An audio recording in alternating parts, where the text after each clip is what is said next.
இங்க ஒருத்தர் பொண்ணு பார்க்க போறாரு. அவரை பாக்குற பொண்ணுங்க எல்லாமே அவர் தொப்பையை பார்த்து வேணாம்னு சொல்லி ரிஜெக்ட் பண்ணிட்டு போயிடுறாங்க. எப்படியும் 100 பொண்ணு கிட்ட பாத்திருப்பாங்க. இப்ப 101வது ஒரு பொண்ணை பார்க்க போறாங்க. அந்த பொண்ணு பார்க்கவும் ரொம்ப அழகா இருக்கா. இந்த இடமும் எப்படி கண்டிப்பா ரிஜெக்ட் தான் அப்படின்னு சொல்லி அவன் மனசுல நினைச்சுக்கிறான்.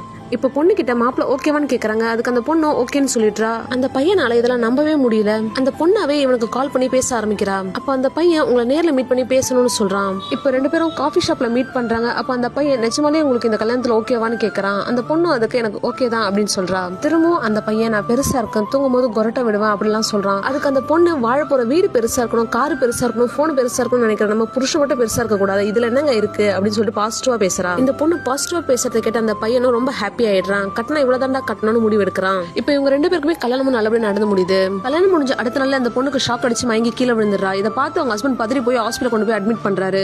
மயக்கம் தெரிஞ்ச தன் ஒய்ஃப் கிட்ட எப்படி இருக்க இந்துன்னு கேட்ட போறாரு. அந்த பொண்ணு பலார்னு அரைஞ்சிட்டு யார் நீ கிட்ட வந்து பேசுற அப்படின்னு சொல்லிட்டு கேக்குறா. இதை கேட்ட அவனும் நான் தான் இந்து உன் ஹஸ்பண்ட் அப்படின்னு சொல்றான். என்னது இவ்வளவு பெருசா இருக்கு, நீ ஏன் ஹஸ்பண்டா அப்படின்னு சொல்லி கேக்குறா. இப்பதான் அந்த பையனுக்கு ஒண்ணு தெரிய வருது. இந்த பொண்ணுக்கு கல்யாணத்துக்கு முன்னாடி ஒரு கார் விபத்து நடந்திருக்கும். அந்த விபத்துல அந்த பொண்ணு பழசெல்லாம் மறந்துருப்பா. டாக்டரும் அந்த நினைவுகள்லாம் திரும்ப வராதுன்னு சொல்லியிருப்பாரு. இதை கேட்ட அவங்க பேரண்ட்ஸ் தான் பொண்ணு லைஃப் புதுசா ஸ்டார்ட் பண்ணுன்றதுக்காக தான் இந்த கல்யாணமும் நடந்திருக்கும். இந்த கல்யாணத்தை என்னால ஏத்துக்க முடியாதுன்னு சொல்லிட்டு அந்த பையனை கூட்டிட்டு ஒரு பொதுவான இடத்துக்கு போயிட்டு எங்க 2 பேர் ஜோடி பொறுத்தம் எப்படி இருக்குன்னு கேக்குறான். அங்க இருக்கிறவங்களும் அந்த பையனை கேலி பண்ணி சிரிக்கிறாங்க. இதை பாக்குற அந்த பையனும் பெர்ஃபெக்ட் ஜோடின்றது உருவத்துல இருந்து வரத்துல எப்படி வாழ்ந்து காட்டுறாங்கன்றதுல இருக்குன்னு சொல்லிட்டு டிவோர்ஸ் பேப்பர்ல சைன் பண்ணியும் கொடுத்துட்டு வந்துடுறான்.